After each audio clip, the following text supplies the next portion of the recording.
O again. Let's talk about the letter O, which is the 15th letter of the alphabet.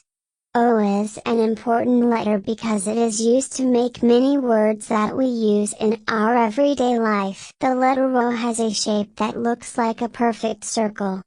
It is important to remember how to draw the letter O correctly, so that you can recognize it when you see it and write it properly. The letter O makes a special sound, the O sound.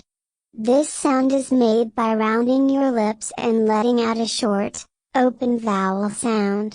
Some common words that start with the letter O include octopus, orange, and ocean. Words that have the letter O in them are all around us.